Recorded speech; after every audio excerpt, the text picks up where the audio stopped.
এই গল্পটা শুরু হয় ছত্তিশগড় রাজ্যের কোরবা জেলার কুশমুন্ডা নামক একটি ছোট্ট জায়গা থেকে।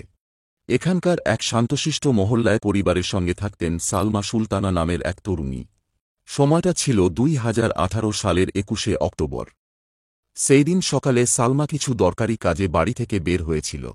মা বাবা জিজ্ঞেস করলে সে বলেছিল, একটু কাজ আছে, তাড়াতাড়ি ফিরব।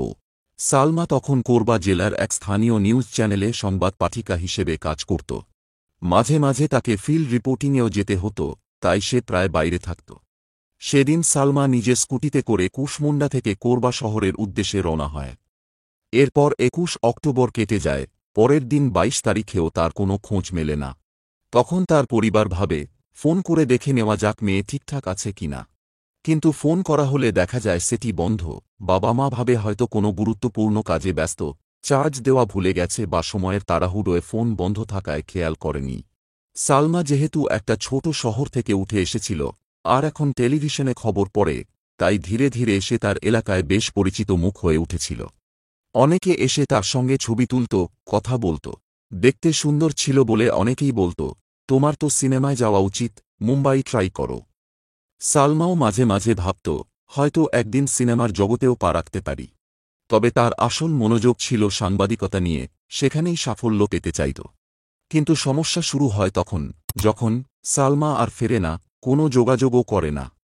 কেউ কেউ বলে, হয়তো মুম্বাই চলে গেছে স্বপ্ন পূরণ করতে, আবার কেউ বলে, কোনো ছেলের সঙ্গে পালিয়ে গেছে বোধহয়। এমনকি পরিবারের মনেও সন্দেহ দানা বাঁধে, হয়তো সত্যিই কোথাও চলে গেছে, কারণ খোঁজ নিতে গিয়েও কোনো বন্ধুর কাছ থেকে কিছুই জানা যাচ্ছিল না। এরকম করেই অক্টোবর পার হয়, আসে নভেম্বর, তারপর ডিসেম্বর। কিন্তু সালমার কোনো খোঁজ মেলে না। ফোন বন্ধই থাকে, আর কোনো ধরনের যোগাযোগও করে না, যেন সে সবাইকে ভুলে গেছে। এমন অবস্থার মধ্যেই আসে নতুন বছর, 2019। এবং এই বছরের 20 জানুয়ারিতে ঘটে এক চরম দুঃখজনক ঘটনা। সালমার বাবার মৃত্যু ঘটে, যা পরিবারের জন্য ছিল এক গভীর আঘাত। সালমার দীর্ঘ অনুপস্থিতি এবং বাবার মৃত্যুর সংবাদে চারদিকে শোক ছড়িয়ে পড়ে। আত্মীয় স্বজনরা ভেবেছিল, যদি সালমা কোথাও থাকে, তাহলে বাবার মৃত্যু সংবাদ শুনে সে একবার অন্তত ফিরে আসবে। তাই তার জানাজা পর্যন্ত অপেক্ষা করা হয়েছিল। সবাই ভেবেছিল, হয়তো এখনই এসে পড়বে মেয়েটি। কিন্তু না, দিন গড়িয়ে সন্ধ্যা নামলেও সালমার কোনো খোঁজ পাওয়া গেল না। শেষমেশ পরিস্থিতির চাপে পড়ে বাবাকে কবরস্থ করতে হয়। মা একেবারে ভেঙে পড়েন। তার একমাত্র সঙ্গী, স্বামী, চলে গেছেন, আর মেয়েরও যেন কোনো অস্তিত্ব নেই। আশেপাশের সবাই জানত, সালমা তার বাবাকে অসম্ভব ভালোবাসত। কখনো বাবা মেয়ের মধ্যে কোনো রাগ-অভিমান হয়নি, বরং সালমার স্বপ্নপূরণে সবসময় পাশে ছিলেন তার বাবা। তাহলে এমন কি ঘটল, যে মেয়ে বাবার মৃত্যুর খবরেও ফিরল না? 3 মাস ধরে সে নিখোঁজ, তার কোনো খোঁজ কেউ দিতে পারছে না। যদি সত্যিই সে নিজের ইচ্ছায় কোথাও চলে যেত, তবে অন্তত একটা খবর তো রেখে যেত। কিন্তু এই নিখোঁজ হওয়ার ঘটনাটি এলাকায় সবার মধ্যে চাঞ্চল্য ছড়িয়ে দিল। এইভাবে দীর্ঘদিন কোনো খোঁজ না পাওয়ায় সালমার আত্মীয় স্বজন এবং পরিবারে সন্দেহ তৈরি হয়। সবাই ভাবে, এমনও হতে পারে মেয়েটির সঙ্গে হয়তো কিছু অনাকাঙ্ক্ষিত ঘটনা ঘটে গেছে। প্রতিবেশীরাও একে একে বলাবলি শুরু করে, আর দেরি না করে পুলিশের কাছে গিয়ে রিপোর্ট করা উচিত। পরের দিনই সালমার ভাই ও আরও কয়েকজন কুশমুন্ডা থানায় গিয়ে বিষয়টা জানায়। তারা জানান, 2018 সালের 21 অক্টোবর সালমা কাজের কথা বলে বাড়ি থেকে বেরিয়েছিল। তারপর থেকে আর কোনো খোঁজ নেই। ওই দিনই সে শেষবারের মতো কাউকে দেখা দিয়েছিল। এমনকি 2019 সালের 20 জানুয়ারিতে বাবার মৃত্যুর পরও সে আসেনি। পরিবার একরকম নিশ্চিত, কিছু একটা হয়েছে ওর সঙ্গে। পুলিশের কাছে সালমাকে খুঁজে পাওয়ার জন্য একটি অভিযোগ করা হয়। এরপর পুলিশ খোঁজ নেওয়া শুরু করে। প্রথমেই সালমার পরিবারের লোকজনদের জিজ্ঞাসাবাদ করা হয়। জানতে চাওয়া হয়, ওই দিন সকালে সে কোথায় যাচ্ছিল, ঠিক কী বলেছিল, কাজটা কী ছিল। বাড়িতে যেসব আত্মীয়রা তখন ছিলেন, তাদেরও জিজ্ঞেস করা হয়। এরপর আশপাশের প্রতিবেশী, বন্ধুবান্ধব, অফিসের সহকর্মীদের সঙ্গেও কথা বলা হয়। তদন্তকারী অফিসারদের মাথায় তখন নানা সম্ভাবনার প্রশ্ন ঘুরতে থাকে। সালমার সঙ্গে কি কারও কোনো তর্ক হয়েছিল, তার কি কোনো শত্রুতা ছিল? এরকম অনেকে ছিল যারা সালমার সাফল্য হজম করতে পারছিল না। কেউ কেউ মনে মনে ঈর্ষাও করত। পুলিশ একে একে সবার সঙ্গে কথা বলে, কিন্তু কিছুতেই কোনো দিক খুঁজে পাওয়া যাচ্ছিল না। কোনো ঝগড়া, কোনো রেষারেষি, কোথাও কিছুই খুঁজে পাওয়া গেল না। এরপর পুলিশ সালমার অতীত সম্পর্কেও খোঁজ খবর নিতে শুরু করে, হয়তো হারিয়ে যাওয়ার সূত্রটা ওখানেই লুকিয়ে আছে। জানা যায়, হাই স্কুলের পর সালমা পড়াশোনা ছেড়ে দেয়। এরপর নিজের চেষ্টায় ও ভালো উপস্থাপনার ক্ষমতার জোরে 2014 সালে একটি স্থানীয় টিভি চ্যানেলে নিউজ অ্যাঙ্কার হিসেবে কাজ পায়। আয়ও তখন খারাপ ছিল না, তাই পরিবার থেকেও আর পড়াশোনার চাপ দেওয়া হয়নি। সালমা একদিকে সাংবাদিকতায় মন দিয়েছিল, আবার তার মধ্যে অভিনয়েরও আগ্রহ ছিল। কাজের জায়গায় ও সে খুব পরিশ্রম করত। সময়ের সঙ্গে সঙ্গে তার মুখ পরিচিত হয়ে উঠতে থাকে। লোকজন তাকে চিনতে শুরু করে। এভাবেই সে কোরবা শহরের একটা ভাড়া বাড়িতে ওঠে, যেহেতু অফিস বাড়ি থেকে অনেকটা দূরে। মাঝে মাঝে সে ছুটিতে বাড়ি যেত। এইভাবেই অক্টোবর মাসে একবার বাড়িতে গিয়েছিল। এরপর 21 তারিখে আবার কাজে যাওয়ার জন্য বেরিয়ে যায়। আর তারপর থেকে সে আর ফিরে আসেনি।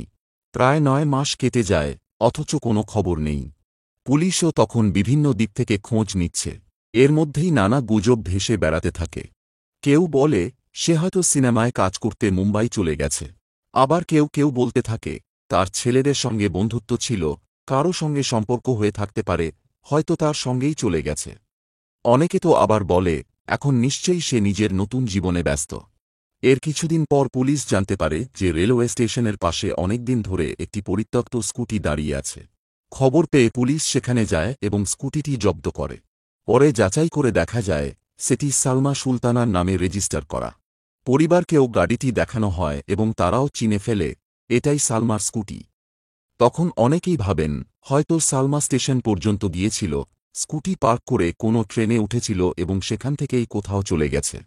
এরপরে ধীরে ধীরে তার অফিসে অন্য কেউ এসে কাজ করতে শুরু করে। সে আর ফিরছে না দেখে অনেকেই তাকে ভুলে যায়। কেবল তার মা কখনো কখনো থানায় গিয়ে খোঁজ নিতেন কোনো খবর পাওয়া গেছে কিনা। একসময় তিনিও আশা ছেড়ে দেন। মিডিয়াতেও তেমন গুরুত্ব পায়নি সালমার খবর, কারণ তখনকার গুজব ছিল সে হয়তো সিনেমার স্বপ্ন নিয়ে মুম্বাই চলে গেছে বা কারো সঙ্গে পালিয়ে গেছে। এইসব কারণে বিষয়টি খুব সাধারণ মনে করে সবাই এড়িয়ে যায়। ফলে পুলিশও তেমন কোনো চাপ না পেয়ে আস্তে আস্তে তদন্ত থামিয়ে দেয়। এইভাবে বেশ কিছু বছর পার হয়ে 2023 সাল আসে। তখন এই মামলার 5 বছর পেরিয়ে গেছে। ঠিক সেই সময় রাজ্য পর্যায়ে এক বিশেষ অভিযান শুরু হয়, অপারেশন মুস্কান। এই অভিযানের মাধ্যমে পুরনো নিখোঁজ মামলাগুলো নতুন করে তদন্তের জন্য তোলা হচ্ছিল, বিশেষ করে শিশু ও নারীদের ক্ষেত্রে। 2023 সালের শুরুতে রবিনসন গুড়িয়া নামে এক chief superintendent of police Korba জেলায় বদলি হয়ে আসেন। তিনি আসতেই সমস্ত থানাগুলোকে পুরনো গুমের ফাইল পাঠাতে বলেন। এর মধ্যেই তার হাতে আসে সালমা সুলতানার ফাইল। মামলাটি 2019 সালের জানুয়ারিতে রেজিস্টার করা হলেও সালমা নিখোঁজ হয়েছিল তারও আগে, 2018 সালের 21 অক্টোবর। ফাইল কিছুটা পরেই অফিসার বুঝে ফেলেন সেই সময় পুলিশ হয়তো গুরুত্ব দিয়ে তদন্ত করেনি, করলে হয়তো অনেক আগেই সত্যটা বের হতো। তিনি ঠিক করেন এই মামলাটি নিজেই আবার নতুন করে তদন্ত করবেন। এরপর তিনি কুশমুন্ডা থানার কাছ থেকে সব সংশ্লিষ্ট ফাইল এনে ভালো করে পড়া শুরু করেন এবং বিস্তারিত তথ্য সংগ্রহ করতে থাকেন। মামলাটি আবার সক্রিয় করা হয় এবং একটি নতুন তদন্তকারী দল গঠন করা হয়। এরপর পুলিশ আবার সালমার পরিবারের সঙ্গে এবং প্রতিবেশী আত্মীয়দের সঙ্গে জিজ্ঞাসাবাদ করে। তদন্তে উঠে আসে সালমার কিছু বন্ধু ও পরিচিতদের নাম, যাদের সঙ্গে তার ঘনিষ্ঠতা ছিল, এমনকি কেউ কেউ তার সহকর্মীও ছিলেন। তাদের সবার সঙ্গে কথা বলা হয়। কিন্তু এত বছর পরেও কেউ জানে না সালমা কোথায় আছে। সে কেন কারো সঙ্গে আর যোগাযোগ করে না। তখন পুলিশের মনে প্রশ্ন জাগে, তবে কি সালমার সঙ্গে সত্যিই কিছু খারাপ ঘটে গেছে? সে কি আদৌ জীবিত আছে? পরিবারের সঙ্গে তো কোনো বড় ঝগড়াও হয়নি। আর সেই দিন সে কেবল ছোট একটা পার্স আর স্কুটি নিয়ে বের হয়েছিল, দূরে কোথাও গেলে তো লাগেজ বা আরও কিছু জিনিস থাকত। সব মিলিয়ে পুলিশ এবার নিশ্চিত হতে থাকে এই ঘটনা যতটা সহজ মনে হচ্ছিল তা হয়তো মোটেও তেমন নয়। এরপর তদন্তে আরও গতি আনতে পুলিশ তাদের সোর্সদের সক্রিয় করে তোলে। সময় যতই এগোতে থাকে ততই সন্দেহ ঘনীভূত হয়, হতে পারে সালমার সঙ্গে কোনো বড় ধরনের দুর্ঘটনা ঘটেছে, কিন্তু কে করতে পারে এমন কিছু, আর কেনই বা করবে? এমন সময় 2023 সালের মে মাস নাগাদ এক গোপন সূত্র থেকে পুলিশ জানতে পারে যে সালমার নামে ইউনিয়ন ব্যাংক থেকে 2018 সালে 5 লক্ষ টাকার একটি ঋণ ইস্যু করা হয়েছিল। এই তথ্য পাওয়ার পর স্বাভাবিকভাবেই পুলিশের মনোযোগ অন্যদিকে সরে যায়। মনে করা হয় হয়তো সালমা নিজেই এই লোন নিয়ে পরে ফেরত দিতে না পেরে কোথাও পালিয়ে গিয়েছে। এই সম্ভাবনা খতিয়ে দেখতে একটি দল পাঠানো হয় কোরবার ইউনিয়ন ব্যাংকে। ব্যাংক ম্যানেজারের সঙ্গে কথা বলার পর যা জানা যায়, তাতে পুলিশ সদস্যরা বেশ অবাক হয়ে যান।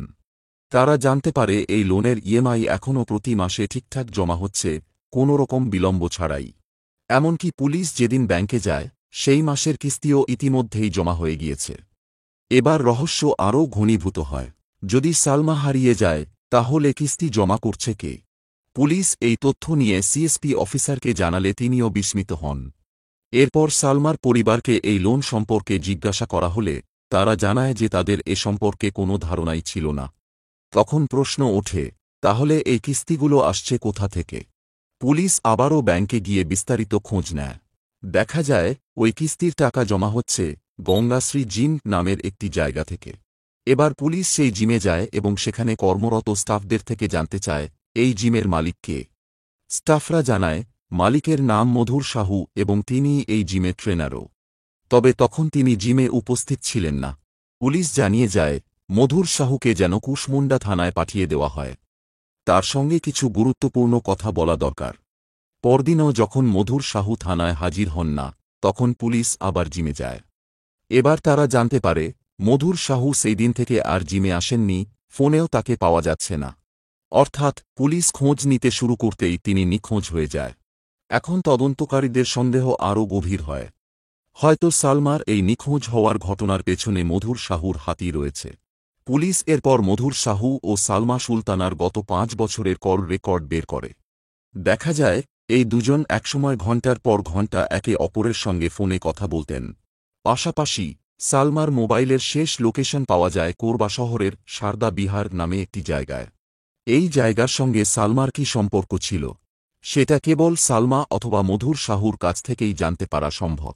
কিন্তু একজন গত 5 বছর ধরে নিখোঁজ আছে, অন্যজন আবার এখন পালিয়ে বেড়াচ্ছে। ঠিক তখনই যখন পুলিশ মধুর সাহুর গতিবিধির উপর নজরদারি চালাচ্ছিল, এক অদ্ভুত ঘটনা আচমকা পুরো বিষয়টাকে নতুন দিকে ঘুরিয়ে দেয়। গঙ্গাশ্রী জিমের কয়েকজন কর্মচারী ও তাদের বন্ধুরা একসঙ্গে আড্ডা দিচ্ছিল। আর সেখানে মদ্যপানের মাঝেই শুরু হয় হালকা ঝগড়া। কথার উত্তাপে একজন ট্রেনার গলা চড়িয়ে বলে, আমাকে ভালো করে চিনিস না, চাইলে এমনভাবে গায়েব করে দেব যে কেউ কোনোদিন খুঁজেও পাবে না।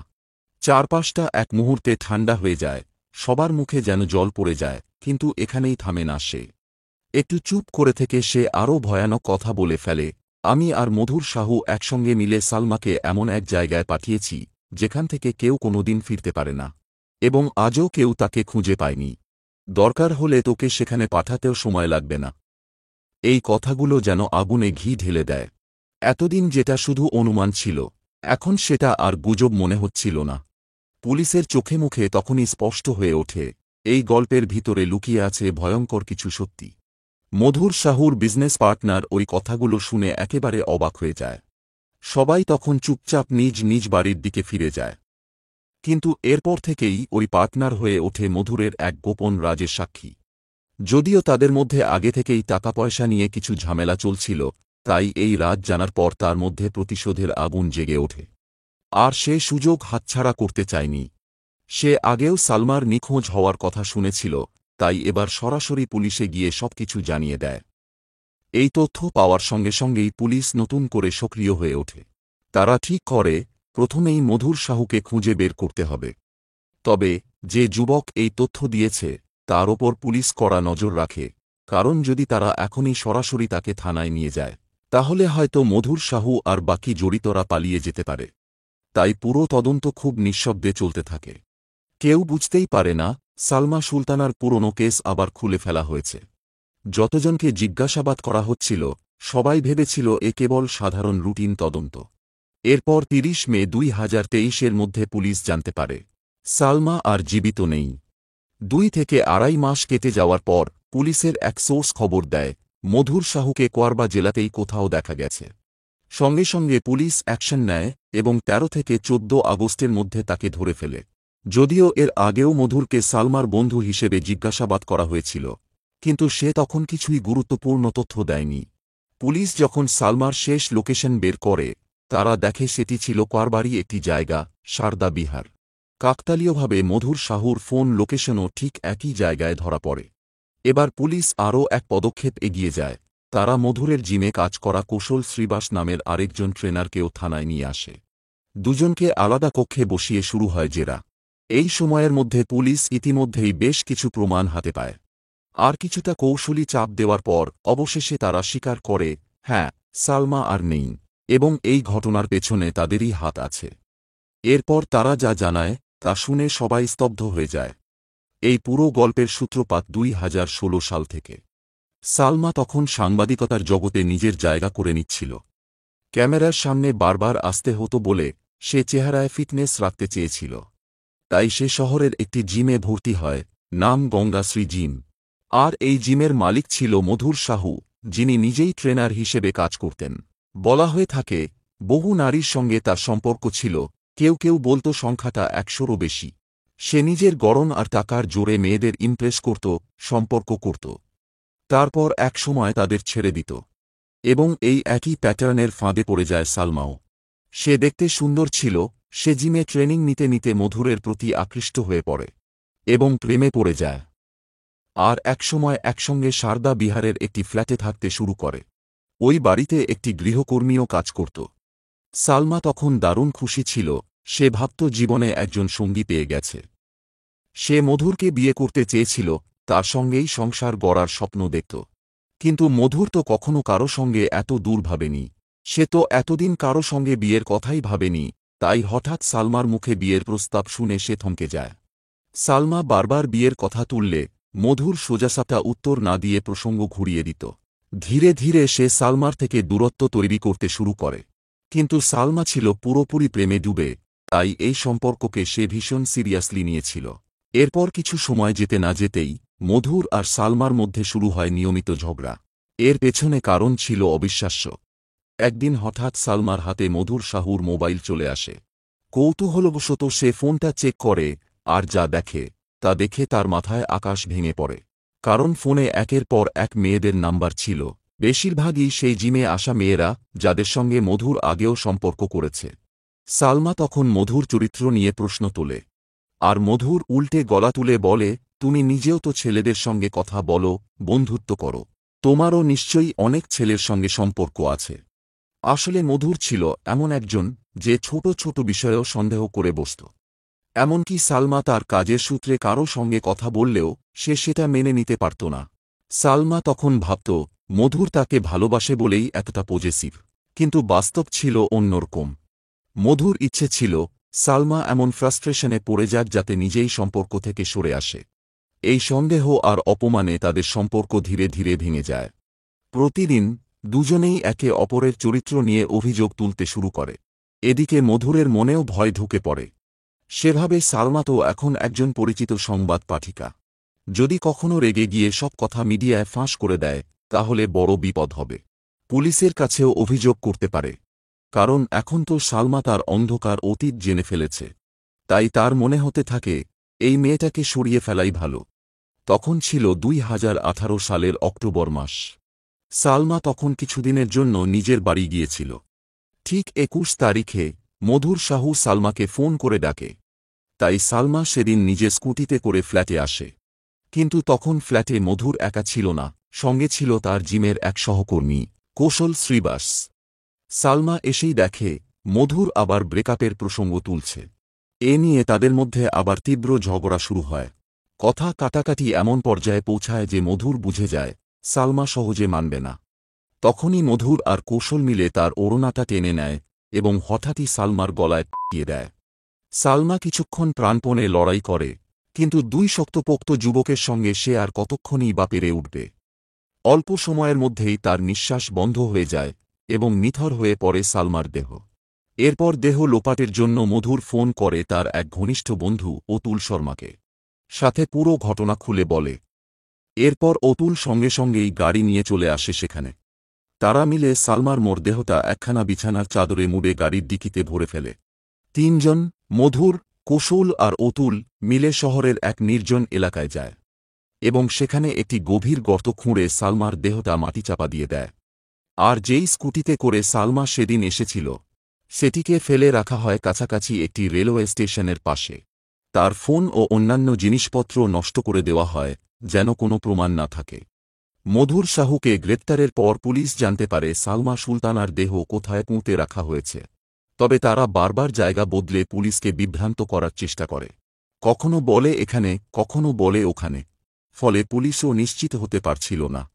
মূলত তারা জানত যদি দেহ না মেলে তাহলে খুন প্রমাণ করা কঠিন হবে। কিন্তু পুলিশের টিম হাল ছাড়েনি। অনেক দিন ধরে খোঁজার পর এক পর্যায়ে তারা জানায় দেহটি একটি গাছের নিচে পুঁতে রাখা হয়েছিল, যে জায়গাটির ওপর এখন 4 লেনের হাইওয়ে চলে গেছে। আগে এখানে শুধু মাটির রাস্তা ছিল, তাই পুলিশ আধুনিক প্রযুক্তি ব্যবহার করে ground penetration radar, thermal scanning ও স্যাটেলাইট ইমেজ বিশ্লেষণ করে সেই জায়গা চিহ্নিত করে। এরপর বন দপ্তরের অনুমতি নিয়ে গাছ সরিয়ে জেসিবি দিয়ে খনন করা হয়। ঘণ্টার পর ঘণ্টা খোঁড়ার পর মাটির নিচ থেকে উদ্ধার হয় হাড়ের টুকরো, দড়ি দিয়ে বাঁধা পা, একটি চাদর, জুতো এবং চুল। ফরেনসিক টিম এসে সব আলামত সংগ্রহ করে। পুলিশ পরে জানায় মধুর সাহু সালমার নামে একটি লোন নিয়েছিল যাতে জিমের নতুন শাখা খুলতে পারে। সালমা বিয়ের কথা বলায় ও এই প্রতারণা ফাঁস হয়ে যাওয়ার ভয়েই মধুর তাকে খুন করার সিদ্ধান্ত নেয়। শেষ পর্যন্ত মধুর সাহু, জিম ট্রেনার কৌশল এবং গাড়িচালক অতুল 3 জনকেই গ্রেপ্তার করা হয় এবং তারা খুনের কথা স্বীকারও করে। তাদের বিরুদ্ধে ভারতীয় দণ্ডবিধির 302, খুন, 201 প্রমাণ লোপাট এবং 120 ষড়যন্ত্র ধারায় মামলা দায়ের করা হয়। তদন্ত শেষে তারা আদালতে দোষ স্বীকার করে। বর্তমানে তারা বিচারাধীন অবস্থায় জেলে রয়েছে এবং মামলার চূড়ান্ত রায় অপেক্ষমান। সালমা সুলতানার গায়েব হওয়ার 5 বছর পর অবশেষে তার পরিবার ও সমাজ জানতে পারে তার সঙ্গে কি নির্মম ঘটনা ঘটেছিল। বন্ধুরা, আপনাদের এই ঘটনার বিষয়ে কি মতামত কমেন্টে জানান। আর এমনই অপরাধ কাহিনী শুনতে আমাদের চ্যানেলটিকে সাবস্ক্রাইব করুন। দেখা হচ্ছে পরের ভিডিওতে। ধন্যবাদ।